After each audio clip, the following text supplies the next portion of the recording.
Oh wow, look at that!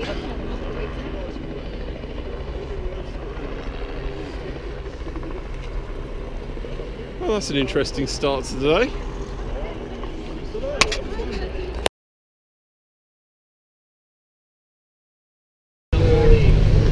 So it's Saturday, 3rd of June 2017. I've been invited to an Aero Expo today. I don't know if you can see behind me, there's a plane with its bonnet open there. Yeah, no, my mate Russ was coming out to High Wycombe here, where this exhibition's being held. So I thought, why not? I've got Saturday free today. Let's go have a look at some planes and some various paraphernalia to do with aviation. Not really my bag, but if the ticket's free, why not? So, looking here, some really nice looking planes. Kind of stuff you'd see out of a James Bond film.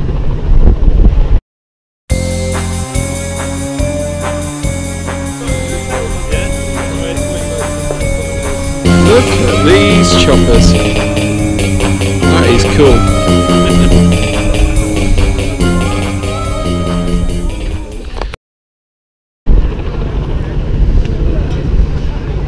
This place is absolutely massive. They've got helicopters over there, all sorts. But stay tuned and I'll give you a nice look around as and when we go to these various exhibits. See you soon.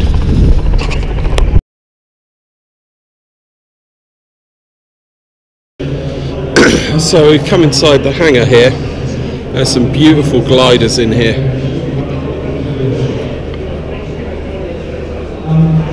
I don't think they'll allow us to jump the barriers to sit in them, no.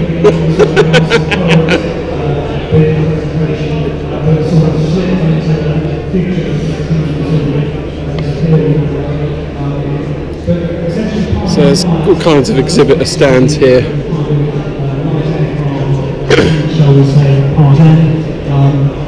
Nicholson, McLaren, whatever they are. Someone doing a exhibition behind me. A talk.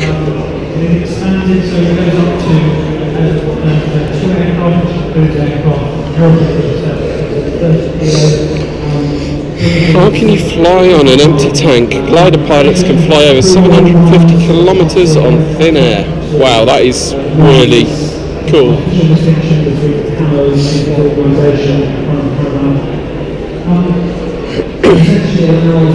Booker Gliding Club.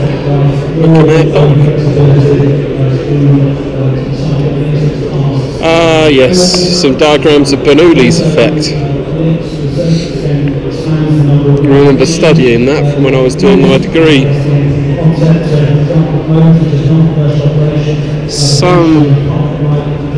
Look at this underneath this wing here. What is that? Is that? It's like plastic. It's like thin plastic, that. Huh? I bet it's a lot more expensive. I bet it's a lot more expensive than thin plastic, yeah. It feels like that, you know, it feels almost like paper to the touch. Mental. Alright, stay tuned, we'll see some more stuff soon. So I don't know if you can see this, but that's how much they cost. Quite expensive. Pause the video and have a look at it. Some amazing gliders here. Let's have a look at what this one is. Letov LF-107 Lunac.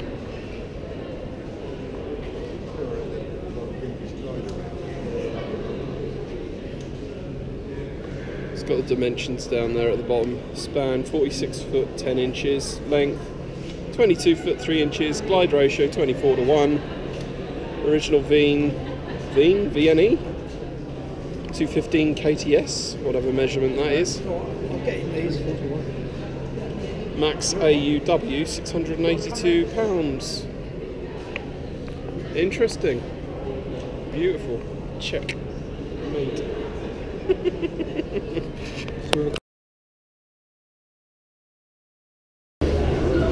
So there's all kinds of displays here. This one of a Boeing 747, like in metal. which is really cool. Got all sorts here. Yeah, they're all shiny. All 9 signatures. Yeah. Of the red 7s. That's cool.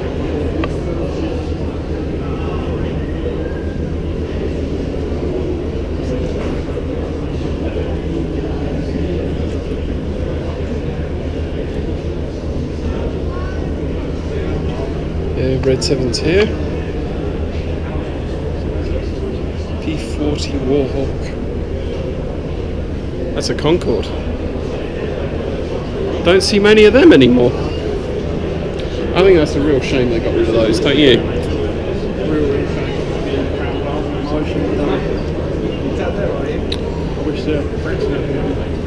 Yeah, could have done.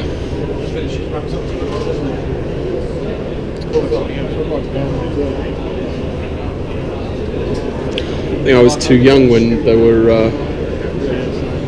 Plus, how much was it? It was like 3,000 a flight or something ridiculous to be on the Concorde. Mad.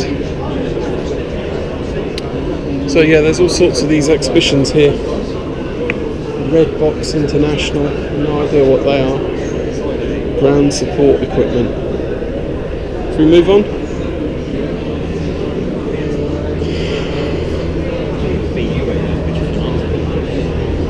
SatNav Pro. Lots of books and stuff. Sonaka aircraft. New reference aircraft for general aviation. Cool. Should we go have a look in the other hangar? I don't think there's much more here. So moving on now. Jewers Doors Limited.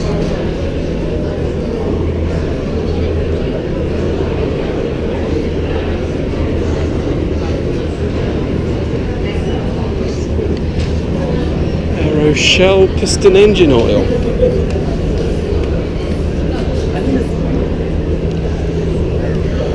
You're no good in your car, that.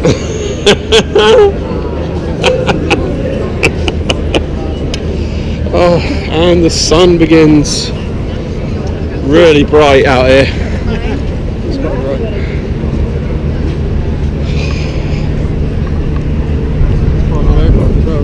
Yeah, we'll go over there and look at them in a minute, but Spend a good time over there. oh yeah. Just the air show as well. It starts at 1. Does it? Oh, what time? Yeah. You've got an hour. Cool. Yeah, better save the battery on the camera for that. I don't know how long it lasts. I should imagine at least 40 minutes. It's got 4 lots of planes doing it. They're going to have at least 10 minutes each, right? Yeah, so this is the other hangar. They've got Garmin here. I know my dad's a big fan of Garmin. It's got like a mini Garmin navigating system. You put in your, yeah, it's just a little bit of an upgrade that you see in the yeah. Look at the complicated nature of that. You touch your iPad and off you go. That's a proper Garmin. Mad. Let's see what else they've got.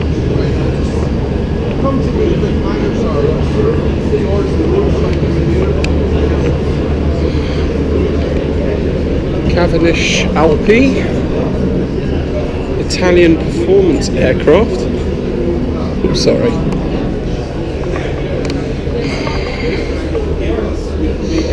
Fly Visuals. We offer customizable products to make your aircraft flight ready and illegal.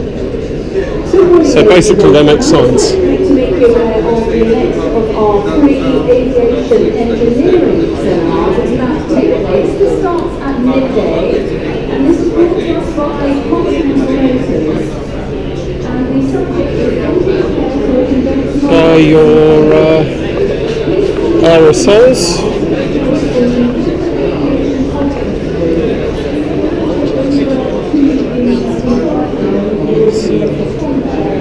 Fly in New Zealand. This looks like an interesting store. You got a lot of money to get out to New Zealand. Fly there. Yeah, and fly there. Moving on. Too many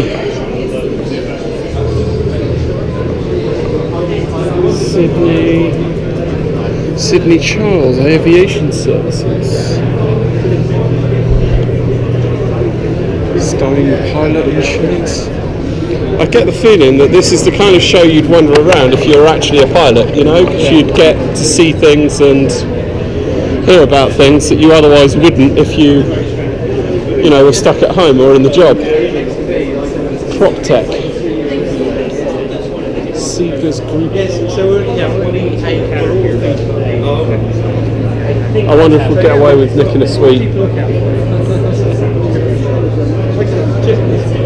Oh, won't bother. We have to have a chat first. Approved maintenance. British Women Pilots Association.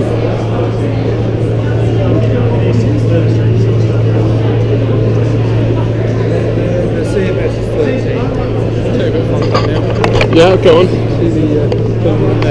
Yeah, yeah. The same name as you. What, John? Fair enough. Bikes.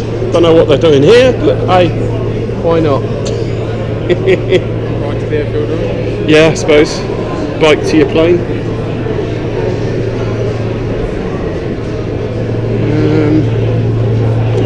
Do. Some of these bags are nice.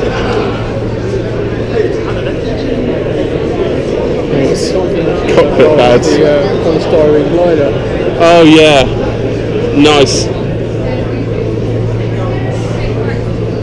So, oops, sorry. Smart. Yeah, it's a better by design trig. Certified avionics, compact technology, best retrofit in class.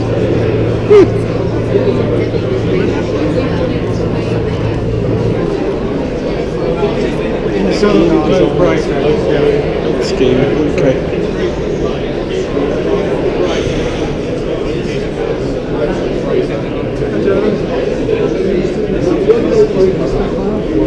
This is more radios, trig, Alex avionics and pilot supplies.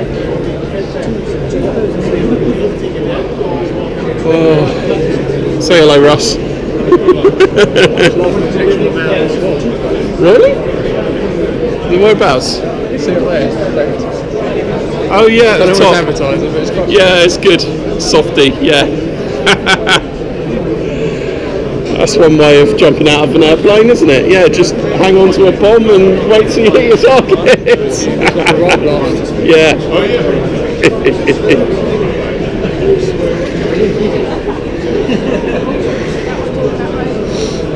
Institute of Nav. Power Vamp. Power Solutions.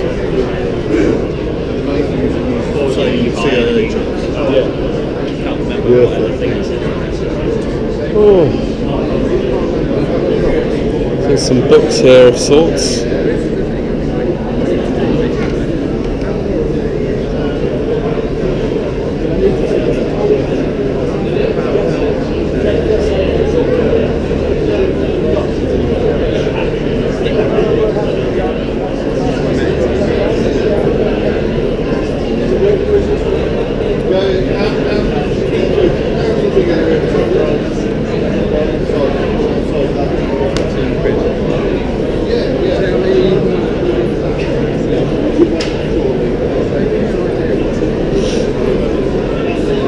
So this is very much a trade show so far, but we'll get to see the air show soon. Alright, I'll leave you with it and be back very soon. So this is the helicopter hangar. Look at this bad boy right here. Oh yeah. Now that is awesome. I wonder if we'll get the opportunity to stick our head inside it. Okay, be careful I don't step on the thing. Look at that. That is mad. Yes, it has. Talk about brilliant. Call sign G Top I. Topple. T-O-P-L. T-O-P-I maybe. Couple of headsets there for the pilots. All the switches at the top, fire extinguisher. And room for spares in the back. Cup holders. You can't have a good car or plane without cup holders.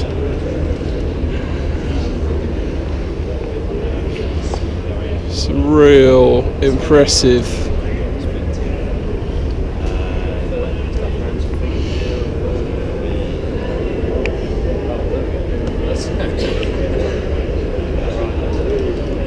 view inside of there. Yeah, that's a cool mill. That is a cool million at least. Gotta be, hasn't it? Nah, no way. Too expensive for the likes of you or I. All the lights are working and everything.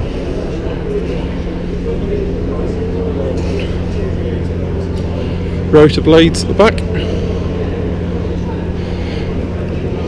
We got another one over here. Helicopterredeye.com.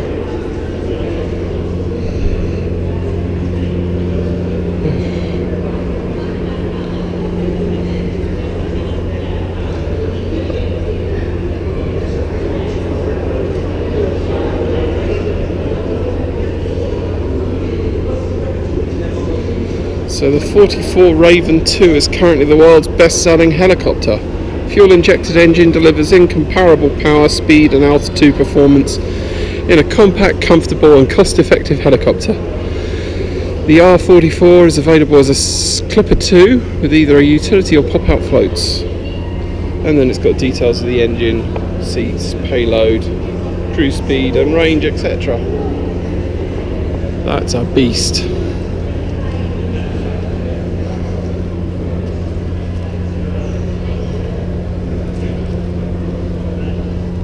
Not as quite as cool as the inside of the last helicopter, but that's something else. They've got more.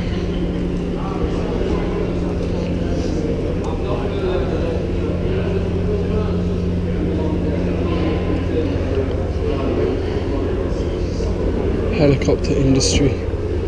Amusements for civil and military professionals. There's another one.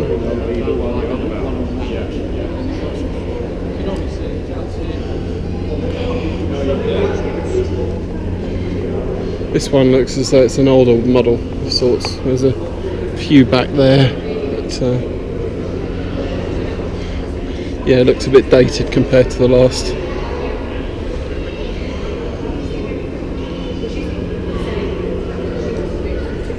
How are the lights in the iOS Android? Protect against foreign object debris. Safest fueling point, safe visual approach, optional landing lights. Air2air.com. No idea what this is about. I just want to take a load off. Oh, what have we got here? Nice beer mat. Oh.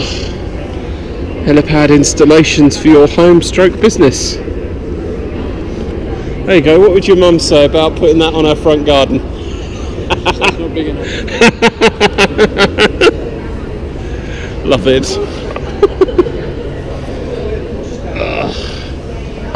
This is nice, comfy. Yeah, how much was it? $3.5 million US, the big blue one. Holy shoot! That's what, just over 3 million quid.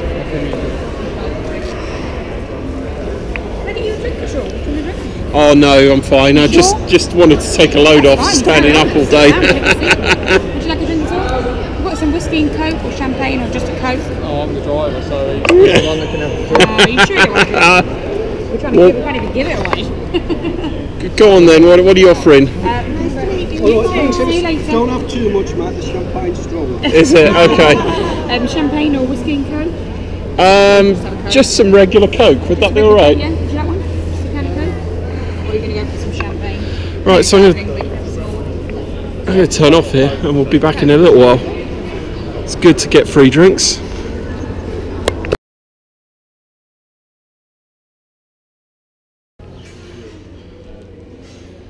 So they do flight training in Florida in this bad boy.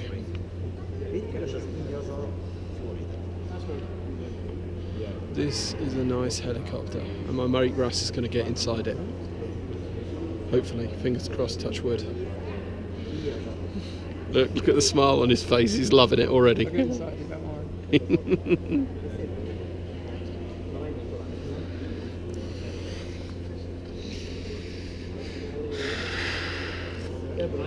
a little bit of a jump cut here. I'm going to take the photos here and then I might have a go myself, sort of thing. Right.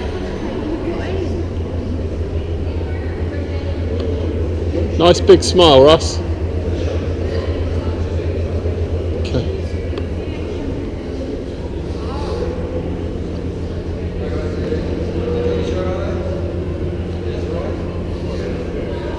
Right, I'm going to try and get in as well.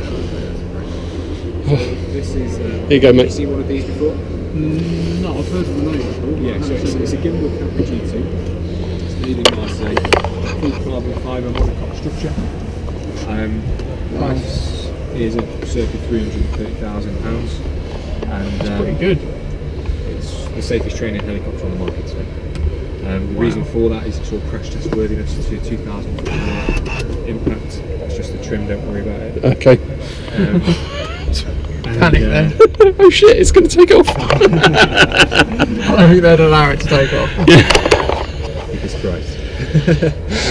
And the seats you sat on are all on a rail with a shock absorber underneath. So it's all about potentially bringing in crumple zones to helicopters. Rightio. That's what we're trying to do. I suppose the shock absorber, the main thing is in case the pilot has a bit of a rough landing, I'm guessing, like directly down could be quite a lot of shock. Yeah, so spinal injuries is the main killer after a power loss in flight. I suppose the hardest thing about helicopters, I mean, the obvious advantage is it can get around a lot easier than an aircraft can in terms of airfield, small areas, but in terms of power loss, it's obviously a lot more severe, I suppose, with a helicopter over an aircraft. I mean, well, you say that, but I mean, we can land in such a small area. We can vary the auto-rotational technique that we use 7 different ways. Right.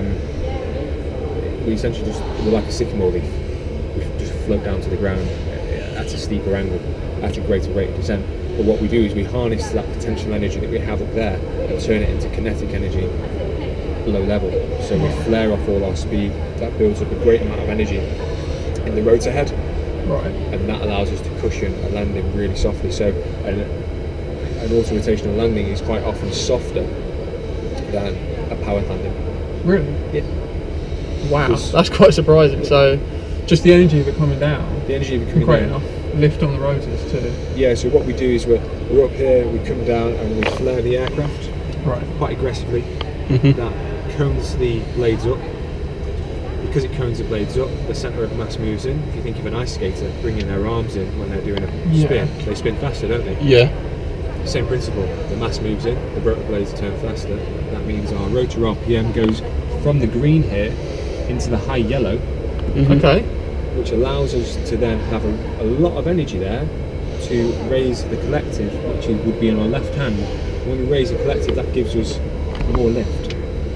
As we raise the collective and after levelling the aircraft, that's what cushions the landing. It's pretty clever stuff. I would have thought it would have been never, as soft as a normal conventional powered landing. Yeah. The only thing is you can't really mess it up. So What, you got one attempt? you got one attempt, haven't you? Well, to be honest though, that's a lot better than what I thought it would be. So Yeah, but that's what we train for. So every time I go flying with my students, we always do an auto rotation all the way down. Wow. Saves some fuel, right? That's right. That's right. We just wind back the throttle. So the lessons they kind of offer in here today then is this one of the helicopters you would be learning is for this sort of style, quite sort of small and simple but safe as can be really. Yeah, so these have only been off the design board for about 7 or 8 years now. Like I say, they're made in Marseille, and we've got 6 of them. We've got 5 based in Leicester and 1 in America. Right, okay. The one in America is just for our building, and we're going to start training on it in September onwards. And then once we're training at Leicester, you know, we do all sorts. It means go through the whole syllabus. So we've got 5. That means we've got a lot of redundancy, and it therefore means that we can train as much as we want across the field. It's pretty neat. I'm surprised. It's just don't you think it's so big in it compared to what it looked like? There's a lot more Yeah. reach space in not so much height space, Yeah. but it's.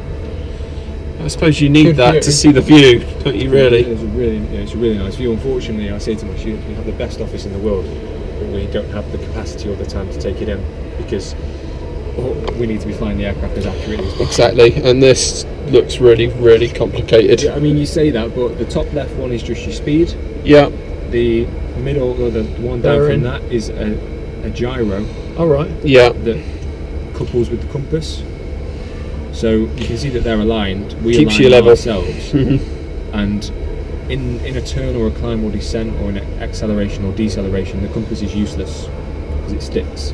So if you think we might be turning, we might be climbing, we might be accelerating or decelerating during all flight, the compass is pretty much useless. So we have a gyroscope with a card on the front of it Right. Okay. that just takes away those errors. The altimeter tells us how high we are, either above sea level or ground, depending on what pressure setting we put into it. Is that 1,000 feet? So that's 0 feet there, it's reading. Just for Yeah. summary. So is that the hundreds and that's the thousands there? That's right, so the longer needle is hundreds of feet, and then the short stubbier needle is thousands of feet. Fair enough. Gotcha. So if you turn that knob just a little bit, You're adjusting the. you're adjusting the little subscale there. Yeah. You can turn it a bit more than that. Just take it to 100. So you go, that would be reading 100 feet. Gotcha. Now if the stubbier needle was underneath that, it would be 1,100 feet. Gotcha. Yeah. And then the instrument to the right of that is our attitude indicator, or artificial horizon. And as you can see, if I rock the aircraft backwards and forwards, that rocks left and right a little bit. Sensitive. Needs to be, I suppose. And it's there to allow us to establish a horizon if we don't have a good one. Now, in a single engine helicopter, Heavy pitch, you might get put off, or Yeah. darkness, or darkness valleys. is a good one, or bad weather. that well, fog, I suppose. Is Yeah, the I mean, biggest. we can't fly in cloud or fog in this aircraft because it's not certified to do that. Right, You okay. have to have twin engine, and you have to have a something known as an instrument rating, which trains you just to fly off the instruments. Okay, yeah. A lot of pilots are trained just to fly visually outside of the aircraft. I was just saying that to my friend a minute ago. Actually, I've noticed a lot of the Chinooks, the army helicopters, a lot of them don't have the training to actually fly, so they fly via the motorways in the daytime only. Yeah. I've heard that a couple of times, so Really? I'm guessing Yeah. that's the same sort of thing. They haven't got this kind of training. We joke IFR stands for I fly by roads, rivers, railways. I told you. Yeah. And then we've got the instrument down there, which is our vertical speed indicator. Yeah, Which that's just tells us how fast you're going up and how down. fast you're going up and down. Very good, yeah. And I suppose the idea is you know where you're going up and down with the G-forces. How long does it take to learn to fly one of these things? Average is sort of around 60 to 70 hours. Okay. That Yeah. seems really short. It Yeah. does. Yeah, which you can generally do in about 8 to 10 minutes, Okay. full time. And approximately what will the cost be for something like that? I think the cost for a PPO, you're probably talking about £20,000. 20k. Yeah. And then what would the advantage be of having it? Would you be able to, recoup that money somehow, or like? As a private pilot, you can't work for remuneration, so you can't work for money. Right. You would have to do your commercial theory and then do your commercial flying course and pass a commercial test, Mhm. and then that's when you can start working for money. Right. Yeah. Yeah. And most people, what they do is that they'll end up becoming a flight instructor, Mhm. and that they'll build their hours by teaching other people. So Right, yeah. Is it easier then once you've got a lot more hours under your belt to get a full-time job then, I'm guessing, because people see you've got X amount of thousand hours? correct, and it's not that the instructors aren't on a full-time job. I mean, I have a full-time job as an instructor. Right.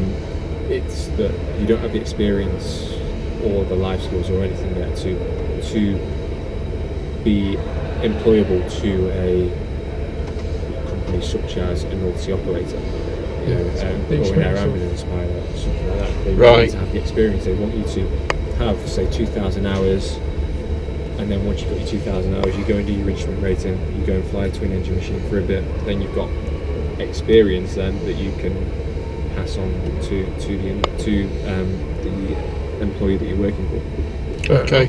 So what's the right route in then? Not probably not from learning one of these first and foremost, or A lot of people will start off in a 2-seat helicopter. Right. So starting off in one of these, doing your PPL, your CPL, and then from there I'm becoming a flight instructor. Hour building until about 1,000, 1,500 hours. And Right. then you've got probably just enough experience to go out and get your first job.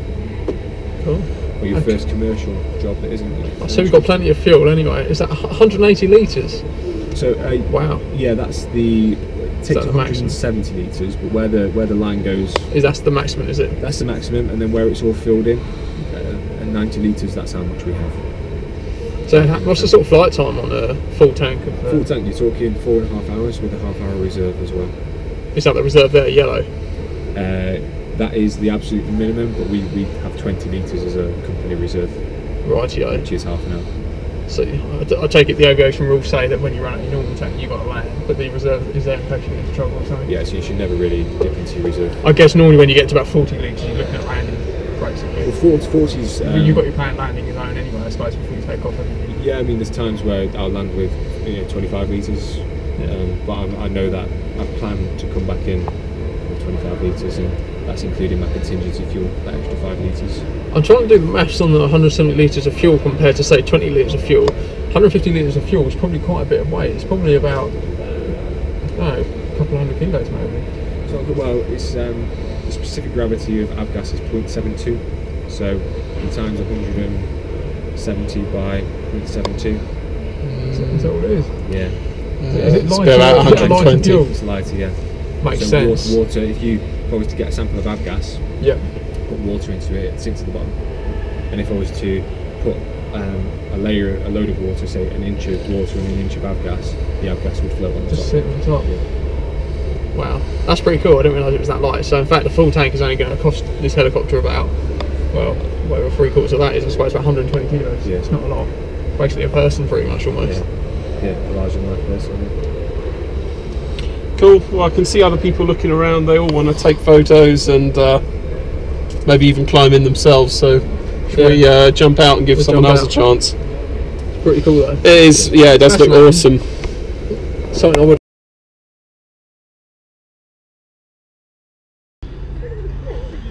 Right. So this is the main part of the show, the outside bit. A few people with pilot tags there.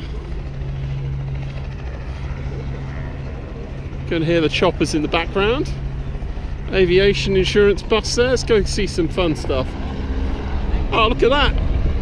Just taking off. 2 of them. I've no idea what they're doing. Let's get a bit closer and see, shall we?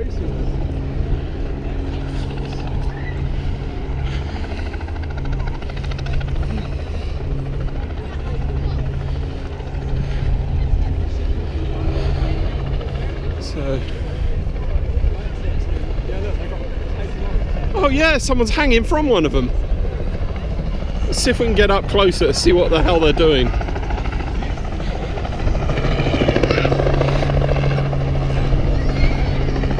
Yeah, someone's hanging out of one. Yeah, they're putting him in something. It's a challenge, I think. Let's go have a look.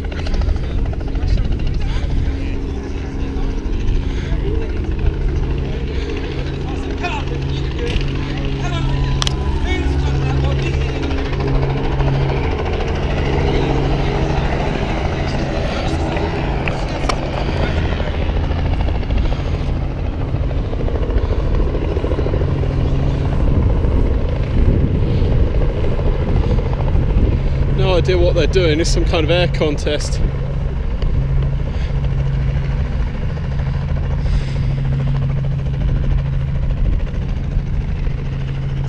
Those scorers out on the field and the game judges who decide whether there's been a penalty on their particular turn, and then that decision is given back to the chief scorer.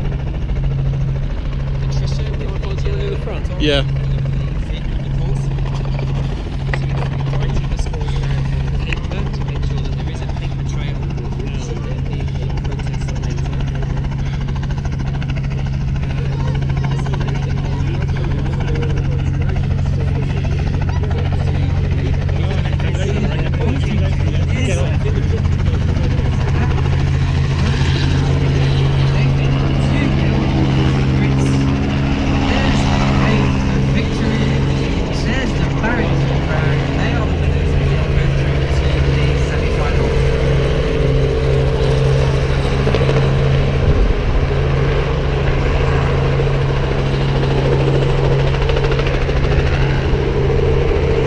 Congratulations Russia through to the semi-final as the British crew and Stuart Fritterman fly back to the parking area. It's a challenge. They're doing a competition. Right. They just got through to the final. They must have to take the boys from one end to the other. They got land, pick it up, take it back. They lost. Right. This must be one of the new guys for the semi-final. So I'm guessing that green one over there, Yeah. with a bit of red on it, he's against him. Right. So on to quarter-final number 2. Quarter-final. Another one was started at 4, donated by HQ Aviation for the purposes of the event. Helicopter spotting. The Aero Ireland Suzlon. They are a 4 team. They came second yesterday. Here. Having some kind of contest by the look of it. British crew on the far side. I think they've got to get him in the drums with the numbers, see? They've got to lower the buoy into the drums using the helicopter. They've got 1, 2, 3, President, and chairman. 4 somewhere. Right. Flying competitively That one's for 9 years now. It's waiting for powering his down. competitor to come over. Individual silver medal and a team silver medal in the 2012 World Helicopter Championships. David and Hugh are off on the left-hand side in the iridescent paint job. How come there's 2 1s and 2 3s but only 1 2? They have to race there. Try and push No it idea. Final preparations, making sure that the engine is warm before taking off. Here the rotor speed increasing, so they won't be far behind. So just waiting for the next ones. Sazonov in the E2. There's one that's taking off over there. The Robin Star 44, he again checking that the rope is in order. So with 2 different helicopters taking part here, the R22 and the R44, of course, the 22 is smaller and lighter, it's a bit more agile. The 44 a bit heavier but more powerful. The last competitors which will make prefer to compete in. Actually, what's coming out of this weekend is the skids on the 22 tend to get in the way of the rope. So those 22 pilots using it as an excuse as to why they're losing, I think. Let's see if we can beat the form book this time. From qualifying this morning, the crew on the near side were third. Right. So they're saying that the Crew bigger on the ones far are generally side were winning this sixth. So from qualifying, you would Blue's expect the the Russian favourite. crew in the blue R44 to be the winners. And let's see, I'm gonna take that the little team one, break sorry. with David Bunks and Hugh Barker on He's the got a far cool side. colour helicopter, it's like 2 tones. Yeah. I'm going for it. There's another one up there. Start the competition. Speed eyes on the starter with his orange flags. CQ on the far side still working with Aero, making sure that he's ready to be. Russia's indicated they're ready. Ready, they're off. Starter drops his flag, hopefully jump into the air. So yeah, they've got buoys or something on there. They both do that. The 22 on the far side has taken the lead. Great Britain in the lead in this, the first leg of the second quarter final. Come on, Britain, you got to get the defender into the top cleanly, but no, the near side Russia have done it. Russia have got the first 180, but Great Britain are not far behind on the far side. Everything to play for here as they come back down the course to turn number 2. Nice control of 44 on the near side, but Great Britain is neck and neck on the course. Russia perhaps slightly ahead. Defenders in at exactly the same time. Do we see a company flag for Great Britain on the far side to be confirmed? Onto the third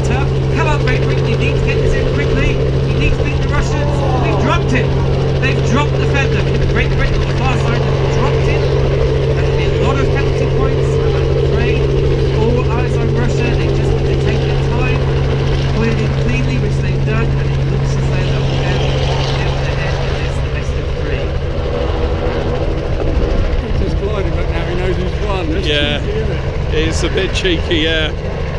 He knows all you've got to do is land. You always got to go over and put it in and come back. What an exhibitionist. Showing up. So there you go. Weights in the bucket.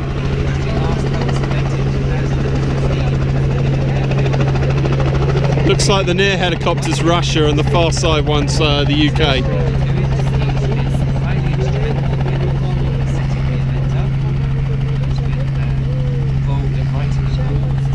Right, that'll do. We'll be back in a little while.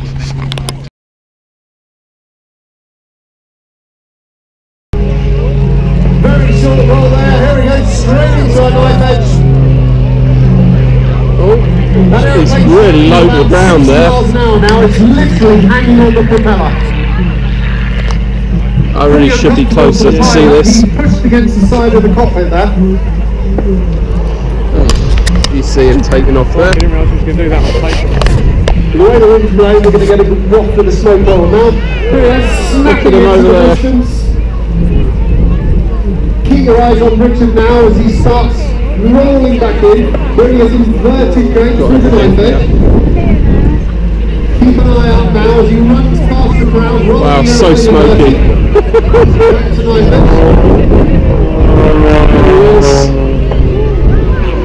Watching the airplane there as it tumbles end over end. That's some trick up there.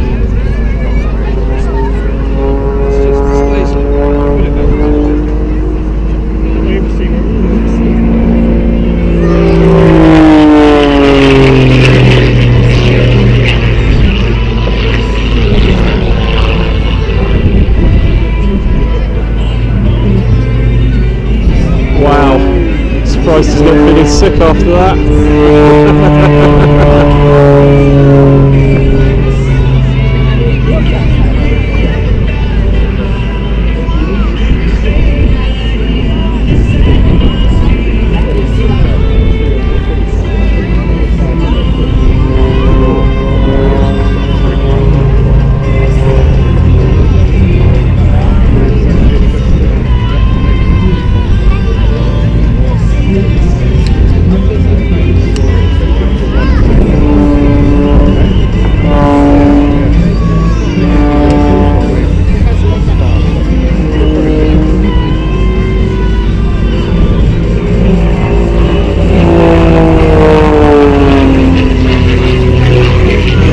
Going right up, look at that, man.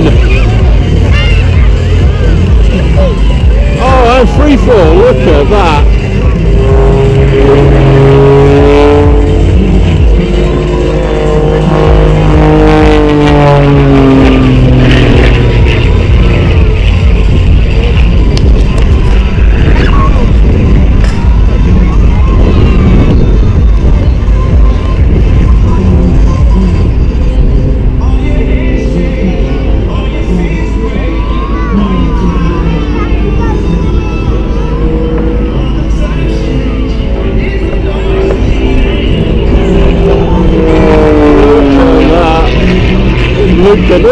Oh, not quite.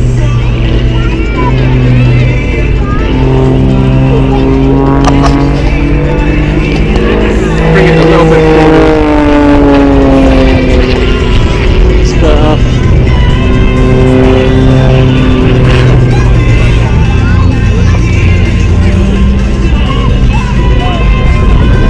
I have no idea how this footage is going to turn out, but hey.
Display still continuing as he comes over the top. He's upside down, tumbling the aeroplane. He's rotating end over end.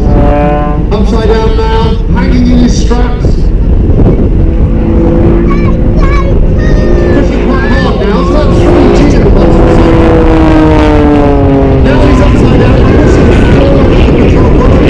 As he comes over the top, he gets a view of the horizon. Slash down he goes. So the head weighs 4 times the amount it normally does, so it wants to have very strong neck muscles.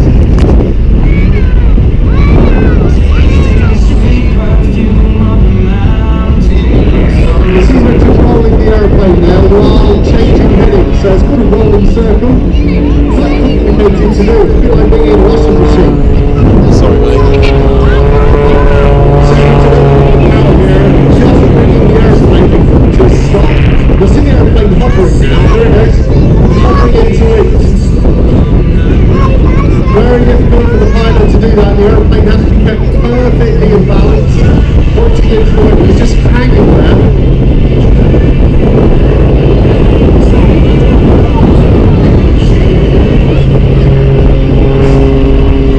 Which is now pushed forward, accelerating the aeroplane back again up to display speeds. Richard, we're working quite hard today. There's quite a strong wind that's blowing almost towards us here, and obviously he has to keep his display on more for us. So a lot of work from the pilot, making sure that he keeps away around. No idea where he's gone. Oh, I've lost him. Oh wow. Miles away, he's probably getting ready to do something at a lot of speed, I should imagine. Oh wow. What's his phone on there? Richard's diving back in towards us, accelerating the aeroplane.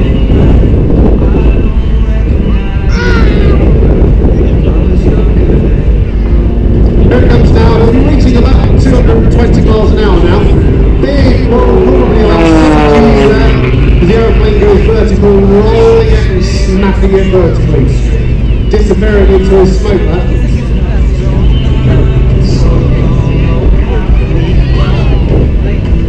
You see the aeroplane now rotating but goes backwards. So let's call it a torque roll. He's using the rotation of the propeller there, and the aeroplane is falling backwards.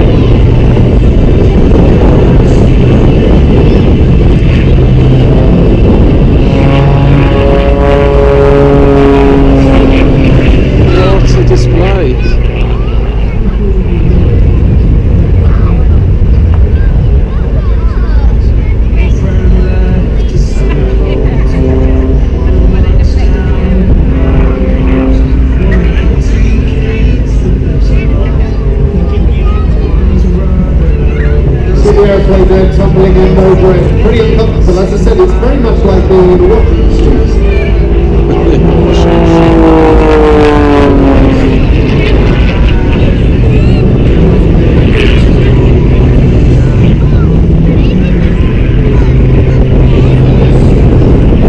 The airplane here as it reaches its vertical and now as it comes to the figure, it's going to move.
So this is the next lot.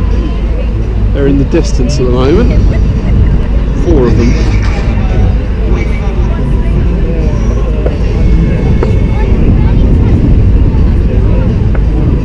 Long way away, so you can't see them very easily.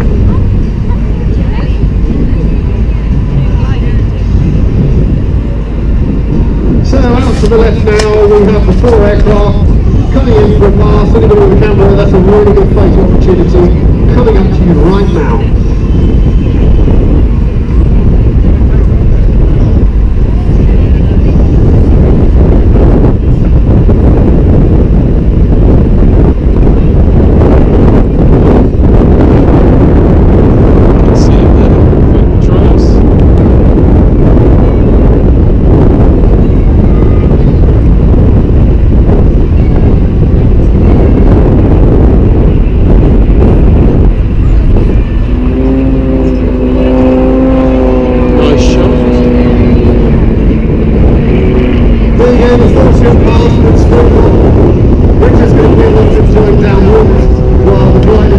Position himself in the display. We shall see.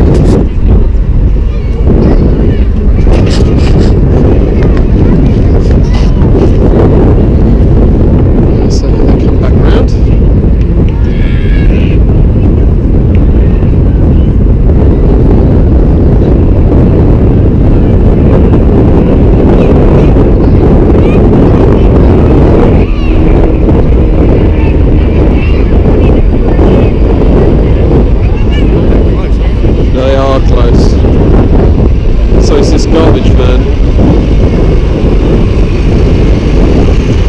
Way to spoil my view. Stop pilot coming in to land there.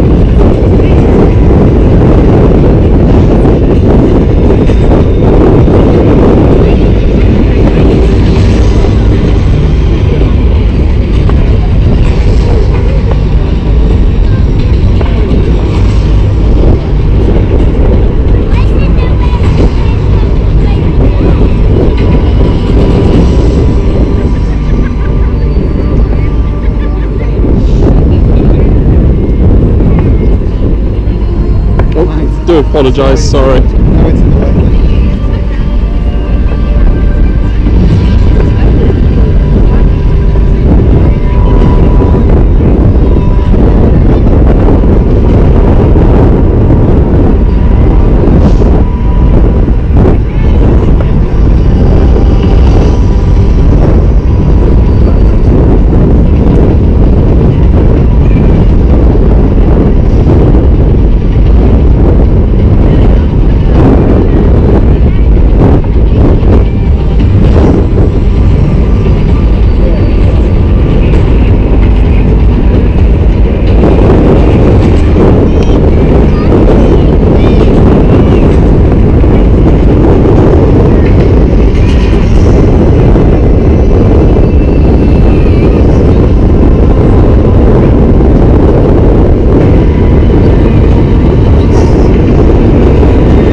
So that was Guy Westgate displaying in the Grot 109. If you look right up high in front of you up to the north there, the smoke's just come on, and the tug and the glider are about to display.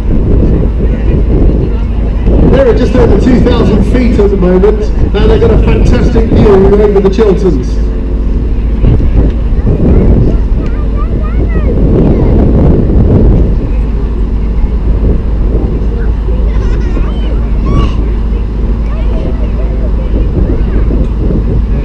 So you can see now the tug is now released, the glider's released off the tug rope. Glider's now accelerating in. Wingtips mode's going. Take a look at how aerobatics this glider's flying. There's no engine on this.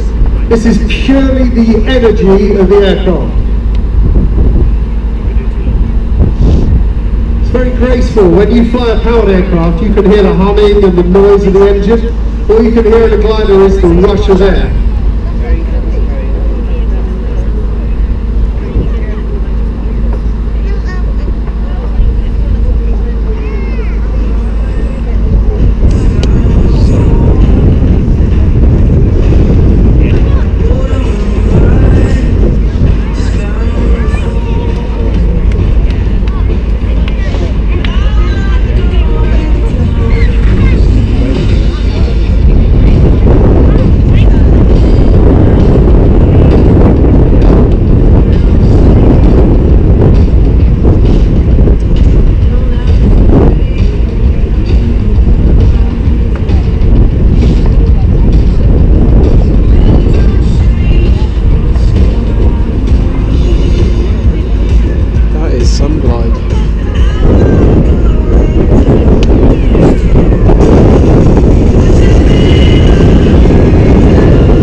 Still going, just landing now on runway 06, and if you look out to the left you'll see the Grot and the glider tug just positioned on the side.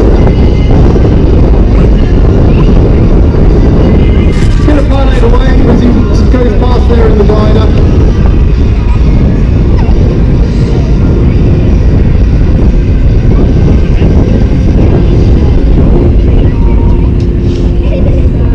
Ladies and gentlemen, eyes out to the left as the Grot 109 and the glider tug come past Ian Gallagher and Guy Westgate in his aircraft.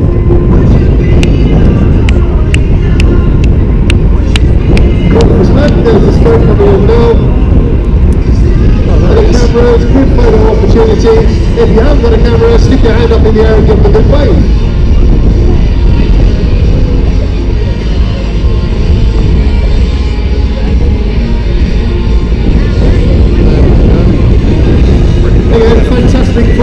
Close to each other there.